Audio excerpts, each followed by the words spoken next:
Pat yourself on the back because you are right here, right now, for a reason. Welcome to the On Purpose podcast, where together we will empower ourselves and others to live lives with more passion and purpose. How you doing this morning, Jared? I'm good, my man. I'm good. I'm glad to be back in here with you doing this, and I feel like we're coming to some clarity in things. I feel pretty good about life. How about you? Yeah, feeling good, man. Feeling good. Grateful to be in here with you, get another episode in, and grateful for another day. Episode 70? 70. Wow. Crazy. Just, a year and a couple months into it, consistently showing up. Yeah, and let me tell you, it's made a very positive impact in my life, not only creating these episodes, but the speaking points that we get to speak on, not only with each other, but members of the community. And I don't know how my life would, I know that my life actually would be a little bit less vibrant without the On Purpose community. Oh, man, I appreciate that, and I appreciate you believing in my idea when I talked to you, a little over a year ago now, and consistently showing up so we could pour into this. I think it's needed more now than ever. To be honest, as the noise is so loud in our world, the messages are so mixed that it's nice to know we have created a platform where we can have a voice. Mm-hmm. And it doesn't mean everybody has to agree with us, but we can model for people how to have civil dialogue and agree. Mm-hmm. Dan, how long is that train going to go out here? Forever, man. Fort Collins train goes forever. The perpetual Fort Collins train. No, but I know exactly what you're saying, man. And that actually ties in a little bit to our last guest, Dr. Elise, and how she didn't have too many role models around her growing up in a small town, and how she sought out information through reading, through seminars and high-level people. And I think that's something beautiful today, is that as we move through these interesting times, there's so much information being thrown at us, from national news to YouTube to social media. But I think like we get the opportunity and privilege to not only share what we've learned, but also hear from our community and how they are digesting all of this just plethora of information everywhere that can be opposing and conflicting. And I think that we're all kind of moving into this era of seeking and demanding truth at a higher level, which is a beautiful thing. I hope we are. I hope we're not going to just sit and allow everything that pops up on our computer screens to just be fact without looking. The thing I took from Elise that I think is very prevalent in today's world, she grew up poor. Her dad was a serial entrepreneur, so he would just get something started, get bored, and they'd start over. So they're always in a cycle. But she didn't see herself as a victim. She didn't see herself as, well, I don't have this, so I can't obtain it. I forget what magazine she said she cut out the pictures of, and she looked at it and like visualized herself having that kind of success. And that's just the power of believing in yourself. We are in control of ourselves. We don't have to believe just because people around us aren't doing what we dream of doesn't mean it's impossible. And that's, when I listened to that, I was like, oh, that's great, because I think unfortunately, especially in this time, we succumb to what other people tell us we're supposed to be way too easily. Mm-hmm. Yeah, what we're supposed to be, how we're supposed to feel. Right.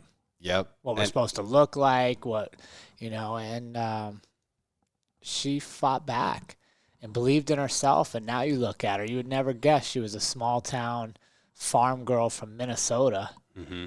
When you look at her clinic and the businesses and ironically it's called impact, but the impact she's having on people's lives that simply started from her believing in herself. Yeah. And it's contagious. And I think that's great, right? What we believe is very likely going to become true. If we believe we're a victim, if we believe we can't, if we believe we can only do these certain things, well, that's probably going to be what happens. Amen. I But mean, the look rules. at what we believed. Yeah. We had one lunch. We didn't know each other super well, but we believed we both had stories that the world could hear and benefit from, and we could use this platform to change the world for good. Mm-hmm. We believed. Yep. And When now I got a we've plate of created. hoo-ha in front of me, man, I'll believe in anything. Well, you had the membership card. I didn't know there was hoo-ha memberships. Yeah, man. Free after 10 meals, man. I've gotten a few free meals, that's for sure. Yeah, no, it's absolutely true. It starts with believing in yourself. And whatever that you believe for yourself, you will manifest. The history continues to show that whatever you want to call it, the laws of manifestation, the laws of attraction, the laws of quantum physics, what you focus on will result in reality. And we can see it time and time again when you're worried about that thing, when you worry, what you're worrying about happens, right? When you're confident about a certain result coming through, it happens. Yeah, it doesn't happen every single time, but when you're aligned with your subconscious and your conscious, over time, you will manifest the things that you focus on. Not only that, but then you begin to see what other people are capable of, right? When I believe in myself and I know that I can conquer dreams, well, now I'm more likely to take you to lunch and go, hey, here's what I believe. What do you believe? And listen to your dreams instead of spending time telling you what can't be done because I don't believe that I can do it, so now you can't do it, right? We create all of this. And we've talked about your circle of five before. It literally, life is about the people you're around and the decisions you make. If you want to see yourself as a haves not, if you want to see yourself as a victim, if you surround yourselves with people that are always talking about what they would do if only they could do it, that's your fault.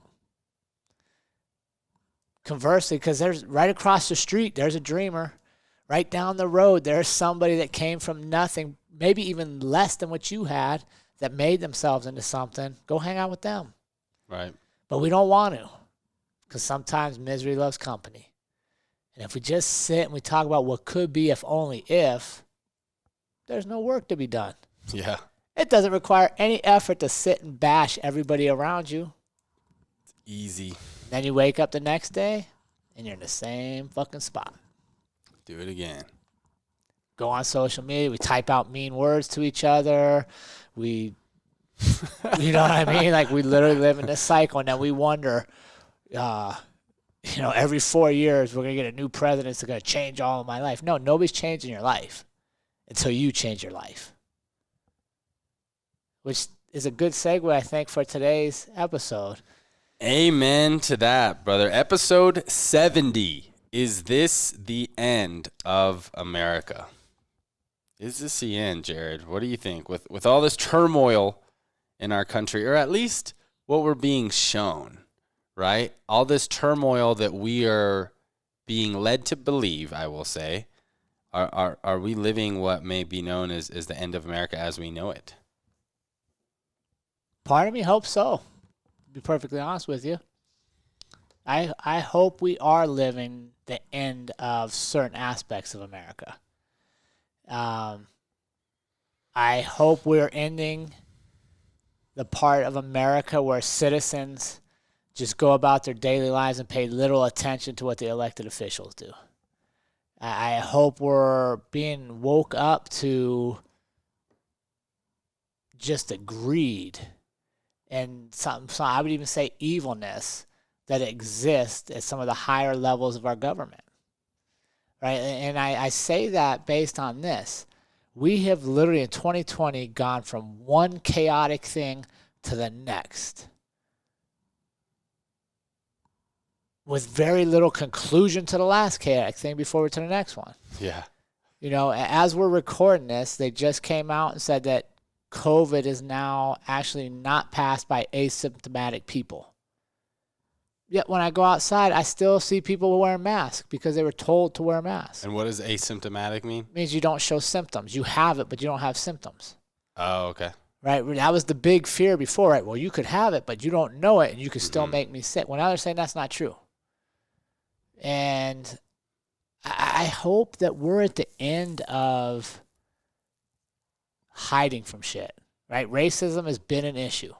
We've passed it from generation to generation. I hope we're at the end of that issue. Let's fix it. We want police reform. Let's fix it. So I hope that we are at the end of the America that got us to this point. I hope we're at the end of just blindly believing what comes across our televisions as truth. I hope we're at the end of not looking for who benefits from this. Keep in mind, this whole pandemic, we're literally creating the world's first trillionaire. Bezos. Ironic, right? All his competitors had to screen employees, shut down shops, take days off, but you could order everything you want from Amazon. It'll be right to your house. Look at the neighborhoods. The only cars you see moving are Amazon trucks. Right? I hope we're woke, right? Like that was a saying the kids had, we're woke. Well, I hope you're waking up now. Because if this shit doesn't catch your attention, the riots, the protests, the defunding of police, the taking away of police, corona, not corona, mass immunizations. There's no vaccine for COVID. Oh, now suddenly there is, and you have to have it by August to go back to school. But maybe you don't go back to school because we need social distance. Wait, no, we don't need social distancing. Go play at the park. No, the parks are closed. You need to be social distance, but you can't camp. I hope we're waking up to the nonsense we've been fed, and as Americans, because we literally lead the world. Right? I saw you had a post about Black Lives Matter, that movement kind of going over to Lebanon. People, we lead the world. They look to us. And if we sit in our houses like good little kids and we take a government check every 6 weeks and we just sit there and we wear a mask and we're afraid to talk to each other, the world follows us. When we say enough's enough and we're going to come together as people, the world follows us. It's huge. It's huge, man. And I mean, let me tell you what's happening in Israel and Palestine. And I'll be honest, I haven't done extensive research, but just to even see a rally with Israeli and Palestinian flags, that blew my fucking mind, because that has been an issue since after World War II, to where the people over there are literally grown and bred to hate each other. And all the motherfuckers look the same, dude. You cannot tell an Israeli and a Palestinian apart. No. It's ridiculous. They don't even have the race thing. But there's been this killing, violent killings. I mean, it's horrible over there in the Holy Land, in Bethlehem, where Jesus was born, Israel, Palestine. And to see that, I was like, oh my gosh, this is making an impact. And I think, even though, don't get me wrong, it can be exhausting. There's so many different sides of it, of like, well, Black Lives Matter, well, all lives matter. Well, there's so much going on, but I think as a whole, this is a beautiful thing. We're coming together. We're actually getting shit done, even though, again, it might not always be for the right causes. I had a friend the other day from Texas send me two petitions. One of them was more unity-based, and one of them was to defund the Austin Police Department. And I told him, hey, I signed the first one. I didn't sign the second one because I am not informed enough that I believe defunding police departments yet is a good idea. But I love that everyone's getting together and doing these petitions and that eight thing that's going around for the police. 8 things. I don't know if you've seen that. Yeah, it's ridiculous. There's so many things that are going around, but what I think is beautiful is that people are taking action and it's making an impact. So I think we're finally maybe overswayed because we have a lot less distractions, right? We can't go outside. There's no sports. There's no NFL, NBA, NCAA. There's no concerts. There's no things that we're usually doing. So we have all this extra time in our hands. And I think we're just tired of being fed bullshit to where, just like you said earlier, we have right now the passion and the energy to fix it. So I think it's like, let's fix some of these systemic issues that have been in our nation for so long. But in order to fix things, first off, we have to acknowledge some fundamental ground rules, right? So you brought up the 8 things that'll fix police right away. 1, it's not going to fix police right away. And 2, not all police, not all communities are the same. Right, so it's naive to think we're going to post a little graphic on Instagram and everybody's going to share it, and that's what the cops are going to do. And it's naive to think that we're going to defund police as citizens and that's going to solve the problem. That's not going to solve the problems. What solves the problems? Unity. Right? You said it best a couple episodes ago. Mother Teresa never went to anti-war because she doesn't want to put her energy against things. She went to pro-peace. While I agree with some of what you said, I will disagree in the fact that we are no more united today than we have moments of being united. Towards the end of Corona pandemic, enough of us, of all colors, genders, races, we're going, this is a pandemic, yet I don't know anybody that's sick. Like, this is weird. This doesn't make sense. And right when we start to question that, the next thing happens. George Floyd is killed. Everybody that I know of all colors said this is not right. We got to fix this. But before we even had a dialogue on how to fix it, white silence became violence. Black Lives Matter, right? We went from protesting to looting. Some media covered the protest, which most people supported. Others covered only the riots to create more fear, right? And so now we want to defund police departments. Does anybody really think you can have millions of people in Minneapolis and not have anybody that enforces rules? Are we truly at that stage that we're so enlightened, so utopia, that we don't need policemen? Maybe they believe that, but I'm hard-pressed because guess what? Last night there were shootings and killings in cities around the country. Who deals with that? So this is still pitting people against each other. Instead of saying, hey, let's solve this. Let's have legitimate conversations. And here's the trick in the whole house that nobody wants to talk about, Ali. You are not walking in, and I mean not you as you, but people. You don't walk in and demand change. If I walked into your business, Ali, and I said, I don't like how you shipped, I demand you ship differently. There's resistance. It's your business. I don't know why you ship the way you do.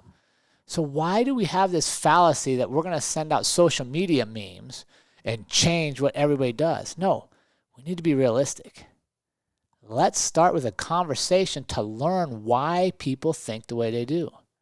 To understand how did we get here? And more importantly, where is the common ground for solutions?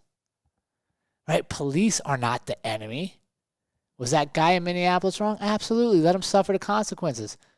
But there's hundreds of thousands of other police officers that are doing exactly what we pay them to do every day. But we want to defund them. We want to take, right? That's not the solution. The solution to fixing a wrong is never to accuse more wrongs. Right. Right. And I think that's where we're still in the cycle. And I got to ask you, man, when we come together as people, who benefits, who gets scared, and then on the flip side, when we're divided, when we don't know what the hell we want, when we're acting out of emotion and rash judgment, who benefits from that? Usually, that is not your local community. No. You know what I mean? You want to go to, if Minneapolis gets rid of their police department, I forget how many millions of people live there. Do you want to go visit Hell it? no. I mean, way. let's be honest. Do you want to go there? Why isn't Detroit a huge tourist town? Violent crime. New Orleans, murder rate is equivalent to a lot of third world dangerous cities that are on our watch travel list. We want to get rid of the cops, right? Like, that's not the solution. The solution is still in one word, and that's community. Of all people, of all races, of all professions, because you need some law enforcement, just like you need a fire department, you need people to pave the roads, you need somebody to pick up the garbage, you need people to run small businesses, you need people to run your wall, right? You need all of it. We are together. So let's quit splitting hairs on why we're so different and come together. You know, I was telling you before, I went camping this week in my first camping trip in the Airstream. Out in the middle of the mountains, we had African-American families, Hispanic families, white families, men, women, kids, dogs, plenty of alcohol people were consuming, guns, four-wheelers, motorcycles. You had it all. And not one issue. Not one issue. Matter of fact, there was a Hispanic family that had a souped-up little four-wheeler thing with like a disco ball and loud blaring music that were racing up and down the road. And it would have been easy to look at them and be like, oh, man, you're disturbing my peace. Like, I'm out here for nature, and you got this music on.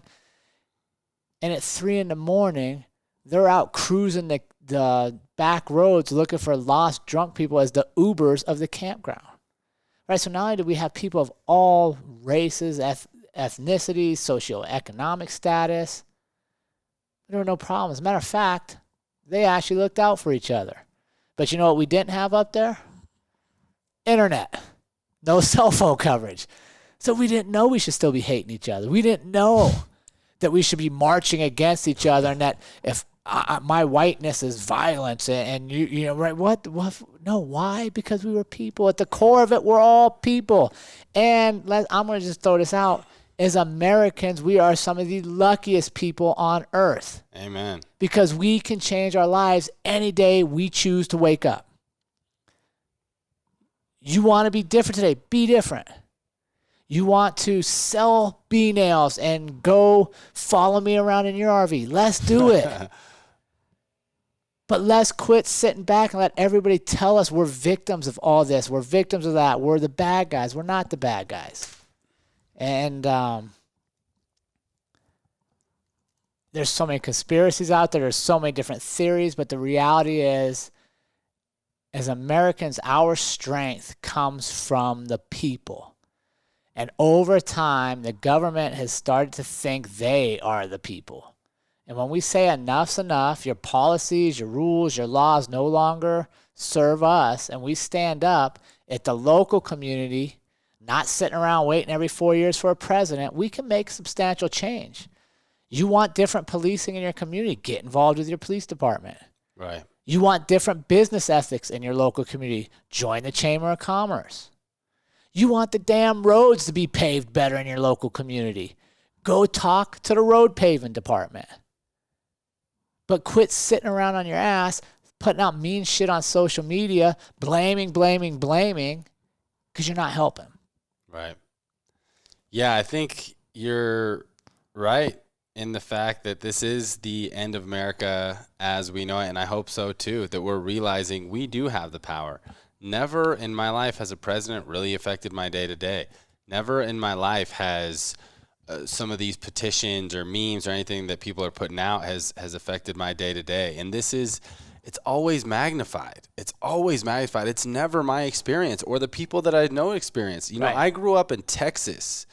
Yes, I have seen some racism. Yes, I've been a victim. I'm using quotes, right? A victim of racism. I've been called some racial slurs, whatever. After 9/11, because of my last name, I've been patted down. But I don't choose to accept that as my world because it's not. It's not. And the media magnifies all of the negative to where it seems like it's all around us and going on in the world. But the reality is that it's rare. I don't know someone that's openly racist. You know, I'll admit there are some bias and stereotypes, and I think that's something that we need to look at and continue to have this conversation, right? I think this is a good thing, that the collective is experiencing adversity and things that are uncomfortable. Because just like as a collective, as individuals, guess what? Uncomfortability, adversity, that equals growth. We are growing as a collective because we're forced to have these uncomfortable conversations.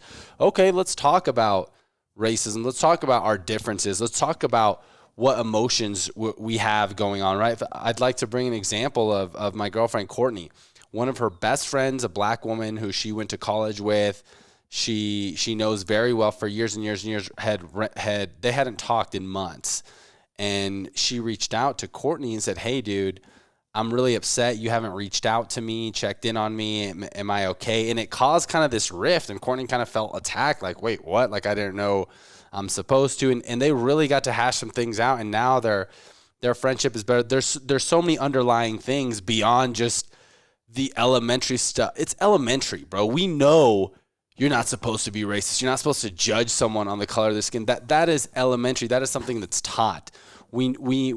Most people don't give a fuck. Nobody cares what race that's what most people, nobody cares. Like you said, everyone camping, I love you if you're Mexican, black, Chinese, whatever. Right. Most people don't care about that shit. Most people are loving people.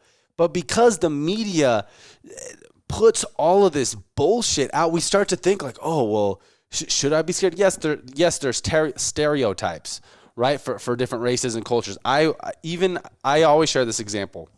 I caught myself in college. I used to work for the Small Business Development Center, and I was a hiring manager for a department of it. And I caught myself resumes, people with funky last names like mine, Abu Salam. I was kind of like, I don't know, that they don't sound as American, stereotype, just thinking that they might not know English as well or something like that. Sure. Well, we have these stereotypes and assumptions, but most people in my 29 years of life are loving people that don't make these racist actions and racist thoughts, So I think that this is a good thing, that we're going to start to stand up, ask more questions, seek more truth. I mean, dude, I don't even know what to believe. I've seen so much shit on, the Epstein, and all of this is just a political battle. Now we have Hillary Clinton, Obamagate, Pizzagate.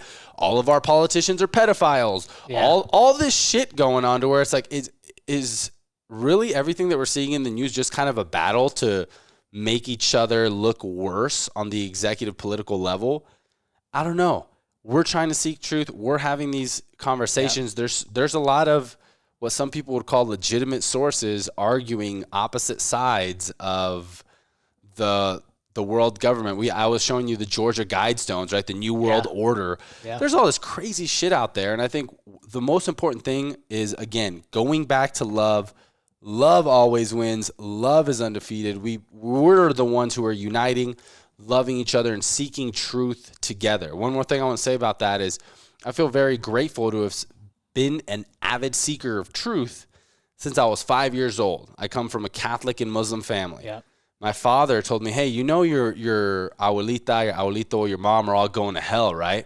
And at a very young age, I was like, no way God would do that, right? We have over 1 billion Muslims in the world. We have over 1 billion Christians in the world, Jewish people in the world, all looking at these texts, right? We're all seeking truth.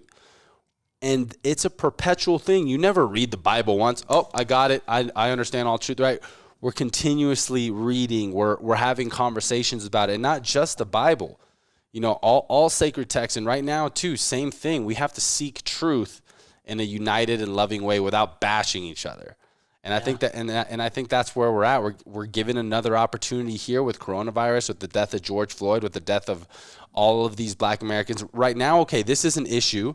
There's so many other issues, but I think right now, Black community, Black lives are leading this movement. They're given an opportunity to lead this movement because what has shined, right? And whether it's Black people or not, this is the issue that we've been given to ignite a passion within us, right? Like you said, you see that murder of George Floyd, no matter what race you are, you get angry. Yeah. You're like, dude, get Chauvin, the officer, get the fuck off of him. Your knees on, it ignites that anger. And right now, like I said, none of our passion is going towards sports or towards concerts or towards shit, not even work. We're all quarantined. We have all this passion.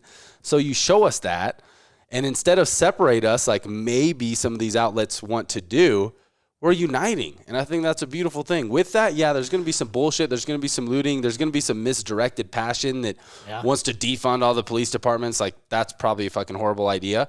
But we're at least coming together and having these conversations, which I think, and I hope, and I believe will be a good thing in the long run. I hope so. I hope that we can stay focused long enough to actually see a real solution. And that's my fear. We as Americans don't stay focused on anything long enough to fix it, right? Because George Floyd, his death sparked something. But we're already starting to move away from that to now attacking the very police officers, right? I mean, I don't know how you've seen, but we've had 13 African-American police officers killed in the last week. Ooh, around the I have not country. seen that. I would argue their Black Lives Matter. Yeah. Just because they had a different profession, are they less? No. But that's what my point is. We're starting to split hairs with each other again. Mm-hmm. And that is where people want us, because a couple things. One, they stay in power, and two, no change happens. So to make change, we got to be willing to sit down, compromise, and realize that we all have our own views, our own truths of the situation. And your truth and my truth may not be exactly the same, but somewhere in the middle is probably the truth. Mm-hmm. And if we come together as communities to have civil dialogues and create and foster real change, this could be a fantastic thing. But on the flip side, if we continue to divide and turn people into enemies, and this person's now a bad guy and that person's a bad guy, it leads to chaos. Mm-hmm. You know, and that's just reality. Because if we can't agree to disagree, if we can't agree to compromise, if we can't agree to create real change, what the hell are we doing? We're just going to agree to stay enemies? We're just going to agree to be different? Yeah. Well, it's tough because that is what we're taught, right? Republican or Democrat. Yeah. Right? We don't have a political structure that's based on unity and coming together. And who knows, maybe this end of America could be the end of the way that we have our political structure. Does anybody think it's working? Dude, it's gotten so bad to the point, think about, they literally, the highest level of elected officials can't agree on anything. You have the president gives his State of the Union address. You have the highest level Democrat literally rips it up in front of the cameras to show her disgust. That's how you're going to behave. And when we as humans, and I don't care which one of them you like, or if you hate them both, you don't like either of them. When you see that juvenile behavior on the highest level, that sets the tone for the nation. Right? I know people, right? Let's talk politics for a second. African Americans, and remember, I grew up in Prince George's County, Washington, D.C. I was a minority from 5th grade on. Traditionally vote Democrat. African Americans will heavily vote Democrat. Yet I would argue, why? The Democrats always promise change. They've always promised social reform. They promise. In my lifetime, the issues are still the same. You have other families that vote always Republican. Yet has it gotten any better for them? And if not, let's quit spending so much time on these guys and focus on our neighbors. Yeah, on us. Right? Like our small businesses, our neighbors, because that's where we affect change. But I think at times you're convinced you're powerless unless you get the right person from your right party in Washington, D.C. There's not much you can do, and that's complete bullshit. Because none of them care about us, period. Obama, George Bush, Reagan, Carter, go all the way back. They don't care about Ali in Fort Collins, Colorado, trying to make his small business boom. But you know who does? The people around you. Mm-hmm. And we got to shift our focus back. Take our power back, man. Quit living. It's a victim mentality. Right. We live as victims. I don't have control over this, so I can't do that. Bullshit, you have control. You have control over where you put your energy every day. Mm-hmm. You have control over what you do with your time. Yeah. And we have to take control and demand that control. I love how you use the word juvenile, because I think that is what's going on at the highest level of our politics, of our nation, and it's contradicting. It's fucking embarrassing. It's juvenile and it's contradicting, because what do you get taught as a preschooler, as a kindergartner? Right? Compromise, share, work together. Yeah.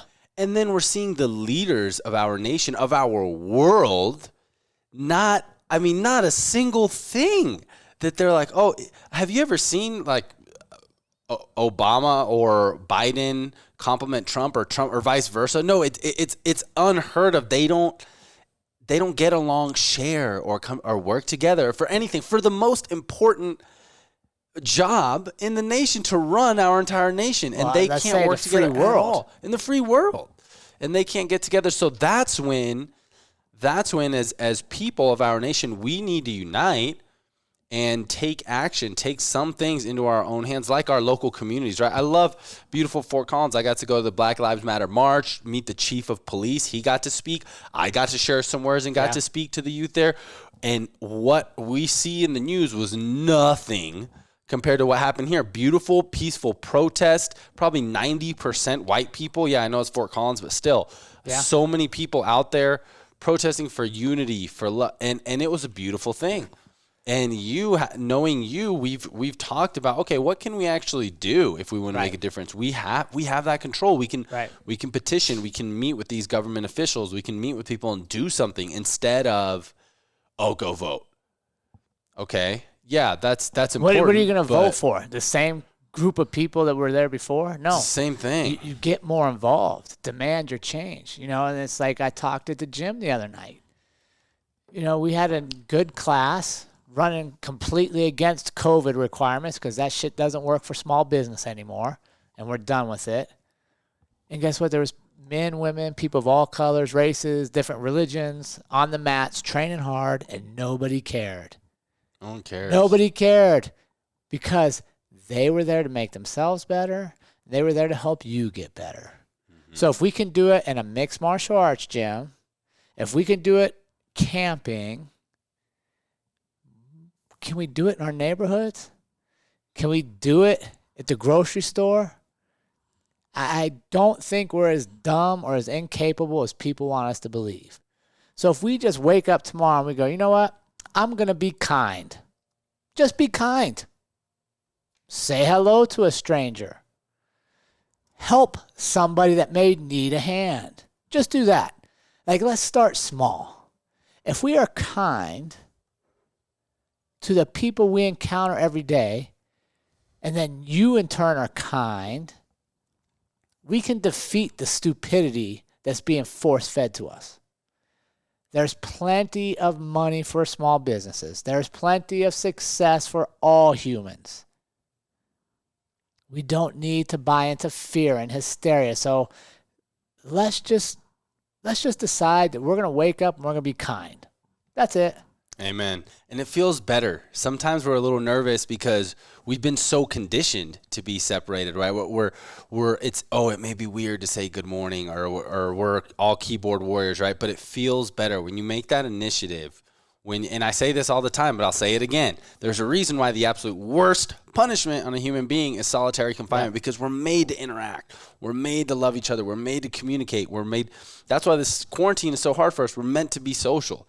So we do a little thing. I've been starting to do this new thing while I'm running, just little smile and a peace sign, right? And people love it. I can see them light up because most of the time you just don't even acknowledge each other. Just a simple acknowledgement changes the course of the person that you acknowledge to have a more positive day. Be out there, be doing that. It compounds the conversation with the coffee person, with the grocery clerk, with every person that you walk by, a little smile. And I'll admit it, I don't do it all the time, but the majority of the time I do. I acknowledge good morning, smile, little wave, little peace sign, whatever it is. Let's start coming together even more than ever. This is a time that we're demanding it and showing some love. Love is the only thing that is above all. I love it, man. And let's as an on-purpose community, one, we're thankful for you. We love you, and we're so appreciative you give us this time every week. But let's stand up for ourselves. So here's something that will help. Unless you are sick or you really choose to wear a mask, get rid of the mask. Because I can't see you smile at me. Mm-hmm. I can't see you, genuinely see you, right? Because it's amazing when you're wearing a mask, you only see from the tip of the nose to the eyes how little of a human you look like to me. Mm-hmm. Your facial expressions, your individuality, your mannerisms. Get rid of the goddamn mask. Mm-hmm. Because that fosters this whole dehumanization of things. So unless you're sick or you really want to, man, but otherwise let's get rid of that and let's be kind to each other. Let's go out and smile, say hello to one another and help somebody. Back to preschool, baby. Yeah. Yeah, literally, let's just do the shit we've been taught since we were little. Straight up. And let's start ignoring all the hate that bombards you all day, because that's all this shit is. Yeah. Hate the cops, hate black people, hate this group, hate that group, hate Republicans, hate Democrats, right? Oh, hate China, hate Wuhan, hate the corona. Nope, like, you know, I mean, fuck it. Stop hating. Just love. And it seems Start so loving. simple, right? It seems so simple. Deceptively simple. That's the thing. It's usually the best things in the world are so simple, you don't believe it can be true. You overlook it. Yeah. But that's the answer, man. Love. It always has Yeah, been. so I do hope this is the end of the America that came before this. And I hope it's the end of us just accepting all these things as true, and as society walking around trying to see why we're so different instead of what we have in common, and realizing that when we come together, we have power. Amen. Amen. Well, let's get some purposeful practice in for our team. Go ahead, brother. So first piece of purposeful practice, guys, is to ask yourself and reflect on what are you doing to prepare yourself and your family for what is being brought to us. All of these issues, corona, the death of George Floyd, the protests. How are you preparing? What actions are you taking? I think that's important. Are you having conversations? Are you modeling open behavior? Because like in my house, you know, I have a 25-year-old, a 19-year-old, a 17-year-old, myself and my wife, different ages, different backgrounds. We see things differently. But are we okay with that? Are we okay? Can we agree to disagree and have open conversation at our dinner table? Start there. And once you can do that, now you can start to talk to your neighbor. And you can start to ask other people questions. But if you can't do it at home, it's going to be hard to do it anywhere else. Yeah. So focus on that. Definitely got to do it at home. Part 2, what changes have you made in your life as a result of these situations? Part 3, has this incident changed your perspective on the American dream? And most importantly, email your practice to us at onpurpose.official@gmail.com, because that really puts your perspective out into the world with us, you know, and we'll give you feedback and have that conversation with you on purpose. Yeah, and then, you know, man, again, we are so humbled by everything we have here. And those of you on Patreon, we're so thankful for your support there. If you're not on Patreon yet, consider going over there to be more involved in the community, get some access to behind-the-scenes stuff, and to really help us continue this purposeful movement, because I hope we can all agree that purpose is needed more now than probably ever. Amen. As we emerge from all these unknowns, there's chances for people to step up and lead their communities, and that can be us. Let's do it. All right, team, as we wrap up another episode of the On Purpose podcast, we are thankful for having you all on our journey. We want to announce new ways to include you and let you go deeper into our community. First off, we got the onpurposepodcast.com website, where you can subscribe to our monthly newsletter, get inside tips, and see what's coming up in the upcoming months. As well as our new launch is our Patreon account. We have 5 tiers where you can decide at what level you want to contribute to the podcast and the community, help support us, continue to push us forward and grow. And it's as little as 50 cents an episode, or $2 a month, all the way up to $50 a month, depending on where you want to be. Perks of this are sneak peek episodes. You get the episodes quicker. You get to contribute on episodes. You get monthly Q&As with Ali and I and special guests. And you get to be a building block for our community as we continue to grow worldwide. With the release of Shelly Davies' episode, we are now international. And we're excited for the future leads us. So please fit in with us wherever you are comfortable. And remember, team, life is far too short to live any other way than on purpose. We'll see you next week.